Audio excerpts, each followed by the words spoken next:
মধ্যে দিয়ে তোমরা পড়ছো? জি। বুঝছো? জি। না কিছু বুঝছো কিছু বুঝো নাই? বুঝছি। সব বুঝছো? জি। তাহলে তো বাংলাতে কোয়ারি দরকার নাই। আছে আছে। তো সব বুঝো নাই? সব বুঝছো না নাই? বুঝছি কিছু হ্যাঁ বুঝছি। সবই বুঝছো? জি। বাংলাতে কমো কি কমো না? কনব হ্যাঁ কনব কমো। কনি কালকের বর্ণনা কি ছিল? মানে ইয়ারে গার। গার। মানে গুফার ভিতরে নবীজির দোস্ত আবু বকরের দোস্ত অর্থাৎ নবীজি সাল্লাল্লাহু আলাইহি সাল্লামকে নিয়ে আবু বকর গর্তের মধ্যে ছিল এবং গর্তের মধ্যে দীর্ঘ 3 দিন ছিল, ঠিক কি না? ঠিক হ্যাঁ ঠিক। এবার ওই গুফা থেকে চৌথি রাত অর্থাৎ 4 নম্বর রাতে আবু বকর রাদিয়াল্লাহু তাআলা আনহু এবং নবীজির সম্মুখে দুইটা উট আবু বকরের বাড়ি থেকে এসে গেল। জোরে কও সুবহানাল্লাহ। সুবহানাল্লাহ। কয়টা উট আসলো? দুইটা।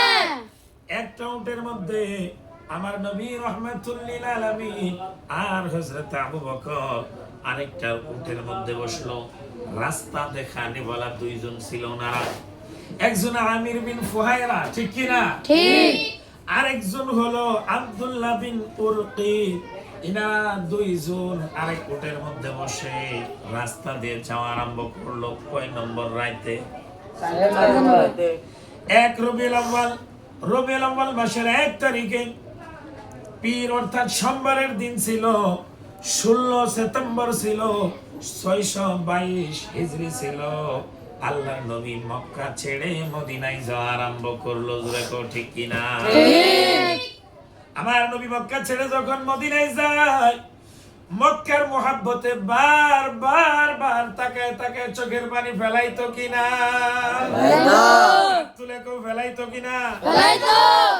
বারবার কাবা ঘরের দিকে চোখের পানি ফেলাইতো, কান্দিতো। কাবা ঘরে তোকে থুয়ে যাওয়া আমার ইচ্ছা হই না, আমি যাইতে পারি না, আমার মন চাই না যে কাবা ঘর তোমাকে রেখে যাব, কিন্তু কাবা ঘর আল্লাহর হুকুমে আমি আজকে মক্কা ছেড়ে দিচ্ছি, ঠিক কিনা? ঠিক। তো কাফেরদের মধ্যে একজন মানুষ সুরাকা, ইনি পিছা করতো। কাফেররা তো মানে আগেই এলান করে দিয়েছিল, যারা মুহাম্মদ সাল্লাল্লাহু আলাইহি সাল্লাম আর আবু বকরকে ধরে আনতে পারবো, তাদেরকে টাকা পয়সা দিব, তাদের প্রাইজ দিব, তাদের নানান কিছু ইনামাত দিব। সুরাকা ইনি তালাশ করতেছে, হঠাৎ করে দেখে একটা জায়গাটার নাম কি ছিল? নাম কি ছিল? আরে আর রাবিগ। নাম কি ছিল? কারাই বলে গেছস, তাইলে মনে রাখা লাগে। কি ছিল নাম? কি? রাবিগ। মাকামে রাবিগ। মাকামে রাবিগ। এই জায়গার মধ্যে যাই দেখে আল্লাহর নবী যাচ্ছে, জায়গাটা দেখে নিয়েছে। এবার একটু সময়ের মধ্যে সুরাকা ভাবছেন অল্প সময়ের মধ্যে ধরে নিব, ধরা অবস্থা হয়ে গিয়েছে। আমার নবীকে গ্রেফতার করে নিব, আবু বকরকে গ্রেফতার মানে ধরে ফেলবো, ধরা অবস্থা হয়ে গিয়েছে। আমার নবী রাহমাতুল লিল আলামিন আল্লাহর কাছে দোয়া করে, আল্লাহ এই সুরাকা শয়তানদের হাত থেকে আমাকে তুমি মেহফুজ করো, আবু বকরকে বাঁচাও, আমাকে বাঁচাও। খোদার কসম খেয়ে বলি, আল্লাহর নবী দোয়া করতে দেরি, কবুল হইতে দেরি হয় না। হাত তুলে কও হয় না। আল্লাহর নবী দোয়া করেছে, আল্লাহ ইনার শরীর থেকে, ইনার বুড়াই থেকে আমাকে তুমি বাঁচাও। সঙ্গে সঙ্গে ওনার যে ঘোড়া ছিল, ঘোড়া সেই ঘোড়াটার সঙ্গে সঙ্গে পা মানে 4টা পা একসাথে জমিনের মধ্যে ডেবে গিয়েছে, আর উঠতে পারে না, ঘোড়া উঠতে পারে না। এবার সুরাকা পড়ে গিয়েছে। পরে যাওয়ার পরে আমার নবীর কাছে মাফি খুঁজতেছে, মাফি চাইতেছে, আমাকে মাফ করে দেন, আমার ভুল হয়ে গেছে, আর আপনার কিছু করবো না, আর আপনাকে ধরবো না, আর কাফেরদের কাছে নিয়ে যেয়ে দিব না, আপনি আমাকে মাফ করে দেন। রাহমাতুল লিল আলামিন আমার নবী তো হচ্ছে রহমত। জোরে কও সারা পৃথিবীর জন্য নাম কি?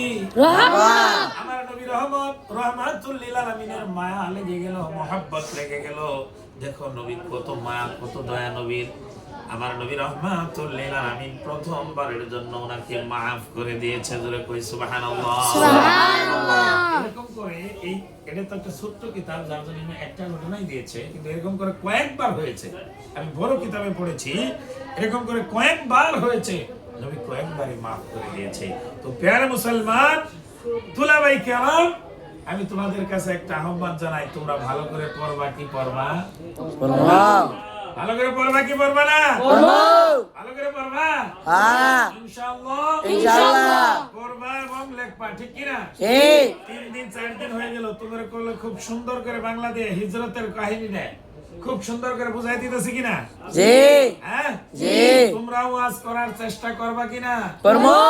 ওয়াজিন হওয়ার দরকার আছে না নাই? আছে। ভালো আলিম হওয়ার দরকার আছে না নাই? আছে। মুনাজির আহলে সুন্নাত হওয়ার দরকার আছে না নাই? আছে। আছে না নাই? আছে।